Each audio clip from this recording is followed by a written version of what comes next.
کچھ حصہ بیان ہو گیا تھا. اللہ رب العزت نے اس کے اندر اجازت لے کر داخل ہونے کے احکام بھی بیان کیے کہ جب کسی کے گھر میں داخل ہونا ہے تو بغیر اجازت کے داخل نہ ہو، چاہے وہ گھر کتنے ہی قریبی رشتہ دار کا ہو. سگے بھائی کا گھر ہے، بہن کا گھر ہے، یا والدین بیٹے کے گھر میں جا رہے ہیں اور دروازہ کھلا ہوا ہے یا ان کے پاس چابی ہے، تو بغیر اجازت یعنی بغیر اطلاع کے داخل نہ ہوں. یا بیٹے جا رہے ہیں، بچے جا رہے ہیں، بیٹا یا بیٹی ماں باپ کے گھر میں، تو ایسے نہیں بس ایک دم سے اچانک داخل ہو گئے. بہت سے لوگ کہتے ہیں جی ہم سرپرائز دے رہے ہیں. یہ سرپرائز دینا جو ہے نا، یہ اسلامی طریقہ نہیں ہے، یاد رکھیے. داخل ہونے کے اندر گھر میں یہ غیر اسلامی طریقہ ہے. کیوں؟ بعض اوقات انسان اپنے گھر میں ایسی حالت میں ہوتا ہے، اپنے کمرے میں دروازہ بند کر کے ایسی حالت میں ہوتا ہے کہ دوسرا کوئی اس کے اوپر داخل ہو جائے، چاہے وہ باپ ہو، بیٹا ہو، بھائی بہن ہو، تو بہت ہی برا لگے گا اور ناگوار تکلیف ہوگی. اس لیے بغیر اطلاع کے داخل نہ ہوں. حتیٰ کہ اگر ماں باپ کا بھی کمرہ پڑ رہا ہے تو ایسے ایک دم سے داخل نہیں ہونا چاہیے. ایک ہی گھر میں رہتے ہیں، ماں باپ نے پردہ ڈالا ہوا ہے کمرے میں اور پردہ پڑا ہوا ہے، تو بچوں کی عادت ہوتی ہے کیسی گھس جاتے ہیں. یہ غیر اسلامی طریقہ ہے. سکھانا چاہیے بچوں کو کہ اس طرح داخل نہ ہو. دروازہ بند ہے، اس کو نوک کر کے داخل ہوں، پردہ پڑا ہو، آواز دیں، اجازت لیں، اطلاع کریں کہ ہم آنا چاہتے ہیں، پھر جائیں. ایسے نہیں جانا چاہیے. یہ قرآن کے احکام ہیں، قرآن کے. اس بعض اوقات پھر ایسی بے احتیاطی کی وجہ سے سخت تکلیف ہوتی ہے اور انسان شرمندہ ہو جاتا ہے. ایسی حالت میں نبی صلی اللہ علیہ وسلم نے کہا کہ میری والدہ کا کمرہ، حضور صلی اللہ علیہ وسلم فرمایا کیا تم ان کو عریاں حالت میں دیکھنا پسند کرو گے؟ صاف فرمایا. پسند کرو گے؟ انہوں نے کہا نہیں. لے کے جاؤ.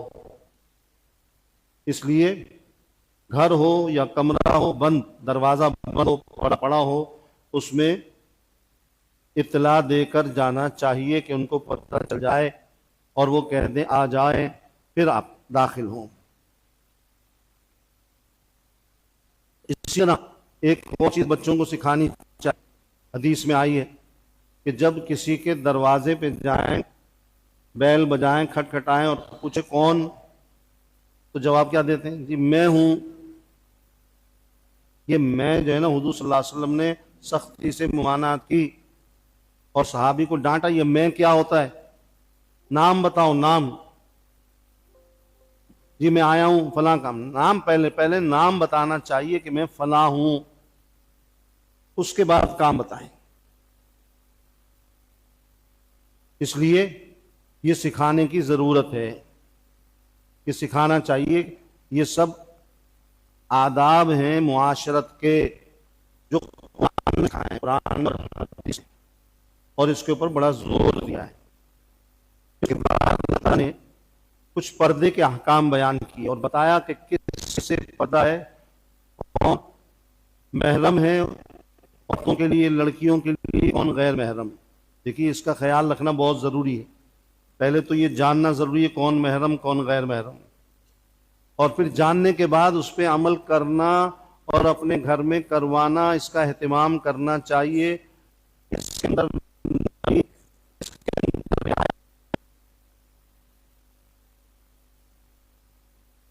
ایسی خرابیاں اور ایسے مسائل، ایسی پریشانیاں پیدا ہو رہی ہیں کہ جو ناقابل بیان ہیں. یہاں اس مجمع میں بیان کرنا بڑا مشکل ہے، بڑوں کے سامنے بیان کی جا سکتی ہے. کیوں؟ شرعی حکم کو جب چھوڑا جائے گا تو مسائل پیدا ہوں گے. آپ کون محرم؟ دیکھیے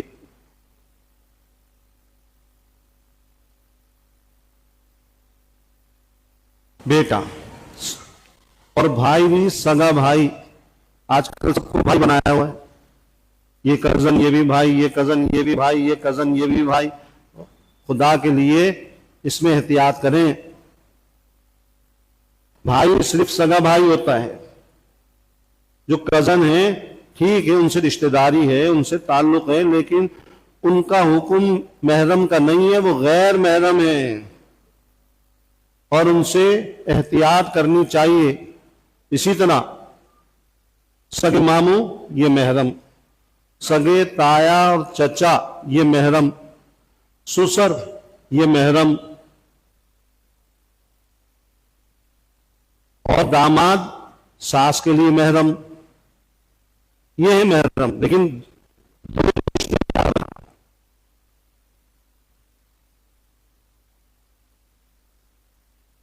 محرم نہیں ہے، پھپھا بھی محرم نہیں ہے، خالو بھی محرم نہیں ہے. چاہے کتنے ہی بڑی عمر کے ہوں، بزرگ ہوں، کچھ بھی ہوں، یہ شرعی مسئلہ ہے، اس کا خیال رکھیں. اسی طرح جب کوئی لڑکی کسی گھر میں شادی ہو کر جائے تو اس کے سسر سے وہ محرم ہوتا ہے. یہ دیور اور جیٹھ بالکل محرم نہیں، بلکہ نبی کریم صلی اللہ علیہ وسلم کے الفاظ میں صحابی نے پوچھا ان کے بارے میں تو آپ نے فرمایا یہ تو موت ہے، موت. یہ میرے الفاظ نہیں ہیں، کسی عالم کے، کسی مفتی نہیں، حضور صلی اللہ علیہ وسلم کے الفاظ ہیں کہ آپ نے دیور اور جیٹھ کو موت قرار دیا ہے. اس لیے ان سے احتیاط کرنا ضروری ہے. اب احتیاط کیا ہے یہ بھی سمجھ لیں. اب کہتے ہیں لوگ پوچھتے ہیں کہ کیا گھر میں نقاب لگا کے رکھیں؟ ایک ہی گھر میں رہ رہے ہیں، اکٹھے کھانا پینا ہے اور ایک ہی کچن ہے اور وہ پکا رہی ہے، بھابھی پکا رہی ہے اور دیور بھی اسی سے کھائے گا، جیٹھ بھی وہیں سے کھائے گا، وہیں سے لے گا، تو کیا نقاب لگا کے رکھے؟ بھائی بات سمجھ لیں. اتنا سخت حکم نہیں ہے کہ وہ نقاب لگا کے رکھے، بالکل نہیں، بلکہ حکم یہ ہے، اس میں بھی تھوڑی مشقت تو ہے لیکن حکم ہے کہ کیا کرے؟ موٹا دوپٹہ جس میں سے بال نظر نہ آئے وہ پورے سر پہ ڈھک کے رکھے، نہ بال نظر آئے اور نہ سر نظر آئے، اور تھوڑا سا اس کو آگے کر کے رکھے. منہ لپیٹنا مشکل ہوگا، وہ نہیں لپیٹے لیکن آگے کر کے رکھے، اور صرف بقدر ضرورت بات کریں. اب کیا ہے، ان کو تو بھائی سمجھ لیا جاتا ہے کہ کیا دیور چھوٹا بھائی ہے، جیٹھ بڑا بھائی ہے. بھائی سمجھ کر ان سے بے تکلف ہو جانا اور ہنسی مذاق کرنا، اور کزن جتنے ان کو بھائی سمجھ کے ان سے ہنسی مذاق کرنا، بے تکلف ہو جانا، ان کے سامنے بیٹھنا، گپ شپ کرنا. جی جیٹ اور دیور کے ساتھ گاڑی میں نہیں، بائک پہ جا رہے ہیں، موٹر سائیکل پہ، کزن کے ساتھ بائک پہ جا رہے ہیں، موٹر سائیکل پہ، بالکل حرام ہے، گناہ کبیرہ ہے. کوئی گنجائش نہیں ہے اس کی. یاد رکھیے، ایک تو خرابیاں دنیا کی پیدا ہو رہی ہیں وہ اپنی جگہ پر، دوسری بات یہ یاد رکھیں کہ یہ سب جب گناہ کبیرہ ہو رہے ہیں گھر گھر کے اندر، تو میرے عزیزوں یہ کیا ہے؟ یہ اللہ کی بہت بڑی نافرمانی ہے، جس کے نتیجے میں اللہ کا عذاب آتا ہے، پکڑ آتی ہے. اور پکڑ کی ہزاروں صورتیں ہیں، ایک صورت نہیں ہے، ہزاروں صورتیں ہیں. اس لیے اس میں احتیاط کرنا، بچنا ضروری ہے. اب تو جی مسافہ بھی شروع ہو گیا، معانقہ بھی شروع ہو گیا غیر محرم کے ساتھ. جبکہ یہ مسافہ اور معانقہ جو ہے نا، اس کے بارے میں تو سسر تو محرم ہے، لیکن سسر کے بارے میں بھی کچھ احکام ہے تفصیلی. ایسا نہیں کہ سسر سے مسافہ شروع کر دے، داماد ساس سے مسافہ شروع کر دے، اور ساس جو ہے داماد کو گلے لگا رہی ہے، سسر بہو کو گلے لگا رہا ہے. یہ ایسا نہیں ہے اسلام کے اندر. محرم یہاں محرم ہونے کا مطلب نہیں کہ گلے لگائیں سسر صاحب اور داماد صاحب اور ہاتھ ملائیں، نہیں، اس میں بھی احتیاط کرنی چاہیے. اس کے اندر بھی بڑی پیچیدگیاں پیدا ہو رہی ہیں، بڑے مسائل پیدا ہو رہے ہیں. ایسے مسئلے میں اشارتاً بس عرض کر رہا ہوں کہ اگر داماد نے اپنی ساس کو شہوت سے ہاتھ لگا دیا، بس سمجھدار کے لیے اشارہ کافی ہے، تفصیل پوچھنی ہے بعد میں پوچھ لینا. سسر نے اپنی بہو کو صرف شہوت سے ہاتھ لگا دیا، ٹچ کر دیا، تو کیا ہوگا؟ وہ بہو اس کے شوہر پہ حرام، یعنی اپنے سسر کے بیٹے پر ہمیشہ کے لیے حرام۔ سسر نے ہاتھ لگا دیا بہو کو تو بہو اپنے شوہر پہ ہمیشہ کے لیے حرام ہو گئی، حرام۔ اس میں رجوع بھی نہیں ہو سکتا، اس میں دوبارہ نکاح بھی نہیں ہو سکتا۔ یاد رکھنا یہ مسئلہ ہے، متفقہ مسئلہ ہے فقہ حنفی کا، اس میں کسی مسلک کا اختلاف نہیں ہے دیوبندی بریلوی کا۔ اور داماد نے ساس کو ہاتھ لگا دیا تو داماد کی بیوی اس پہ حرام، ساس کی جو بیٹی ہے نا اس کی بیوی وہ حرام۔ تو یہ مسائل ہیں، بڑے نازک مسائل ہیں، اس لیے ایک تو دنیا کے اندر گناہ کما رہے ہیں، پتہ نہیں کتنے گھروں میں ایسے واقعات ہو چکے، کسی کو پتہ نہیں پتہ ہے تو بس پردہ ڈال دیتے ہیں، حرام زندگی گزار رہے ہیں، بدکاری کی زندگی گزار رہے ہیں، پوری زندگی بدکاری کر کے، اور یہاں سے گناہ لے کر کیا ان کا انجام ہوگا اور کیا آخرت میں کیا ہوگا، قبر میں کیا ہوگا، خود سوچ لیں۔ یہ بہت خطرناک چیزیں، اس لیے جو محرم غیر محرم کا مسئلہ اس میں احتیاط کرنی چاہیے بہت زیادہ۔ اللہ رب العزت نے نکاح کے ایک مسئلے کو بیان کیا،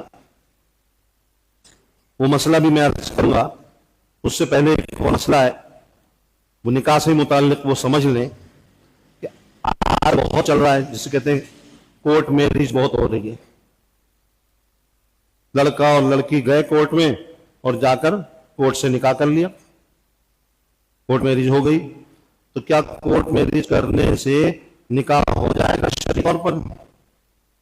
تو امام اعظم ابو حنیفہ رحمۃ اللہ علیہ نے اس کی گنجائش آج سے تقریباً 1350 سال پہلے دے دی تھی کہ اگر بالغ ہوں لڑکا اور لڑکی اور وہ کسی وجہ سے مجبور یا بہرحال بغیر مجبوری، مسئلہ یہ جو مسئلہ جو ہوتا ہے نا اس میں مجبوری نہیں ہوتی، بغیر ماں باپ کی اجازت کے، بغیر ماں باپ کی اطلاع کے، ان کو پتہ ہی نہیں، ان دونوں نے نکاح کر لیا۔ کورٹ کا سلسلہ تو اب جاری ہوا نا کورٹ میرج کا، پہلے تو کورٹ نہیں ہوتی تھی۔ دونوں نے ماں باپ کی مرضی کے بغیر باقاعدہ دو گواہوں کی موجودگی میں نکاح کر لیا مہر کے ساتھ، اور وہ لڑکی بس ایک شرط ہے کہ سید نہ ہو، لڑکا غیر سید نہ ہو، سید ہو تو دونوں سید ہوں یا دونوں غیر سید، کیونکہ سید اور غیر سید کا جوڑ نہیں ہے اسلام میں، بغیر ماں باپ کی مرضی کے، ماں باپ راضی ہوں گے پھر تو نکاح ہوگا ورنہ نہیں ہوگا۔ تو لڑکی اگر سید نہیں ہے اور لڑکا بھی سید نہیں ہے تو پھر سب خاندان ہم پلی ہیں، کفو ہیں، برابر کے، پھر کوئی فرق نہیں ہے اسلام میں، صرف سید کا فرق ہے۔ تو اگر غیر سید ہیں اور مہر رکھ لیا، مہر بھی بس اس میں یہ مسئلہ ہے مہر میں کہ وہ مہر رکھیں جو لڑکی کے ددیالی خاندان کی لڑکیوں کا ہے، لڑکی کے ددیال میں جو لڑکیاں ہیں وہ ان کا جو مہر، اس کو مہر مثل کہتے ہیں فقہ کی اصطلاح میں، وہ مہر رکھیں، اس سے کم ہے تو بڑھا دیں، بعد میں بڑھا دیں مہر، وہ کوئی مسئلہ نہیں۔ تو نکاح ہو جائے گا بغیر ماں باپ کی اجازت کے، اگرچہ ایسا کرنا احادیث کی روح سے اچھا نہیں ہے، بہتر نہیں ہے، پسندیدہ نہیں ہے، وہ ایک الگ بات ہے۔ پسندیدہ ہونا، بہتر ہونا، اچھا ہونا یہ ایک الگ مسئلہ ہے، اور جائز ناجائز ہونا یاد رکھیے الگ مسئلہ ہے، دونوں کو خلط ملط نہ کریں۔ وہ حدیث میں آیا وہ یہ کہ حضور صلی اللہ علیہ وسلم نے کہا کہ اللہ کو پسند نہیں ہے، حرام نہیں قرار دیا اللہ نے، یہ کہیں نہیں ہے، اللہ کو پسند نہیں ہے، اس میں خیر نہیں ہوگی، اللہ نے فرمایا خیر نہیں ہوگی، وہ الگ مسئلہ ہے، لیکن نکاح ہوگا یا نہیں ہوگا اس کی حرمت کا حکم کہیں نہیں ہے، نکاح ہو جائے گا، نکاح ہو گیا، اس لیے اس کے اندر اس کو حرام نہیں کہیں گے، شرعی طور پہ دونوں میاں بیوی بن جائیں گے، نکاح ہو جائے گا۔ بعض اوقات تو مجبوری ہوتی ہے کہ آج کل بڑے مسائل ہوتے ہیں، والدین زیادتی کرتے ہیں اولاد کے اوپر، کہیں بیٹے پہ زیادتی، کہیں بیٹی پہ زیادتی، کہ جی بلا وجہ انکار کر رہے ہیں، محض دنیا کے وجوہات کی بنا پر انکار کر رہے ہیں، کوئی دینی وجہ نہیں ہے، کوئی شرعی وجہ نہیں ہے، اور انکار کر رہے ہیں، اور وہ دونوں چاہ رہے ہیں ہو جائے۔ اس لیے ماں باپ کو بھی اولاد کے معاملے میں، بیٹی کے معاملے میں بھی بہت نرمی برتنی چاہیے۔ دیکھیں ایک حدیث بس سنا دیتا ہوں، نبی کریم صلی اللہ علیہ وسلم کے زمانے میں صحابہ ایک لڑکی صلی اللہ علیہ وسلم کی خدمت میں حاضر ہوئی اور کہا کہ یا رسول اللہ صلی اللہ علیہ وسلم میرے والد میرا نکاح فلاں جگہ کرنا چاہتے ہیں، میں وہاں نہیں چاہتی، کہیں اور چاہتی ہوں. تو آپ میرے والد سے بات کریں اور ان کو سمجھائیں. دیکھیے اس میں ایک صورت یہ تھی کہ نبی کریم صلی اللہ علیہ وسلم اس لڑکی کو سمجھاتے تھے، ارے ماں باپ ہیں، انہوں نے پیدا کیا، انہوں نے پالا، ان کے احسانات نالائق، ان کی بات مان. جیسے آج کل لوگ سمجھاتے ہیں ماں باپ کی بات مانو، ان کا تجربہ زیادہ ہے، ان کی سمجھ زیادہ ہے، لڑکی کو سمجھاتے ہیں. لیکن یاد رکھیے نے لڑکی کو بالکل نہیں سمجھایا، یہ سمجھ نہیں حدیث ہے حضور صلی اللہ علیہ وسلم کی. حضور صلی اللہ علیہ وسلم نے لڑکی کو کچھ بھی نہیں سمجھایا، ایک لفظ نہیں کہا اس کو کہ وہ بڑے ہیں، وہ سمجھدار ہیں، ان کا تجربہ ہے، وہ لوگوں کو زیادہ جانتے ہیں، تم کیا جانتی ہو. نہیں، اس کے والد کو بلایا اور بلا کے کہا کہ جہاں تم چاہ رہے اور یہ نہیں چاہ رہی وہاں نکاح مت کرو، جاؤ. بس مختصر سی بات. منع کر دیا اس کے والد کو کہ اس کی مرضی کے بغیر، اس کی چاہت کے بغیر نکاح مت کرنا. اس لیے بات یاد رکھیں، اس میں سختی نہ کریں، تشدد نہ کریں، یہ غیر شرعی ہے.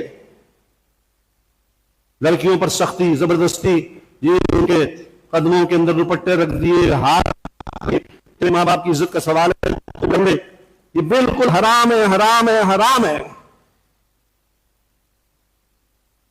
جائز نہیں ہے، ظلم ہے، غیر اسلامی فعل ہے، غیر شرعی فعل ہے، جہالت ہے. اس طرح نہیں کرنا چاہیے. یہ زبردستی ہے، یہ جبر ہے. اسلام ایسے جبر کا قائل نہیں ہے. بالکل آزادی دینی چاہیے نکاح کے معاملے میں. دیکھیے اس نے 1-2 مہینے نہیں گزارنے، 1 سال نہیں گزارنا، پوری زندگی گزارنی ہے. پوری زندگی اس کی مرضی کے مطابق ہو نکاح، اس کی چاہت کے مطابق ہو تو اس کی زندگی اچھی گزرے گی، ورنہ اس کی زندگی برباد ہو جائے گی، جہنم ہو جائے گی. اس لیے کسی کی مرضی کے بغیر اس کا نکاح کرنا، اس کو مجبور کرنا، زبردستی کرنا، یہ بالکل غیر شرعی فعل ہے. یاد رکھیے شرعاً اس کی اجازت نہیں ہے، گناہ ہے. ایسے والدین گناہگار ہیں، مرتکب ہیں، اللہ کے یہاں پکڑ ہوگی. اس لیے ان کا حق ہے، دونوں کو حق ہے. جس میں لڑکے کو حق ہے، لڑکی کو بھی حق ہے. وہ اپنی مرضی بتا سکتی ہے اپنے ماں باپ کو کہ میں فلاں کرنا چاہتی ہوں. اب بتا دے تو ماں باپ کو پھر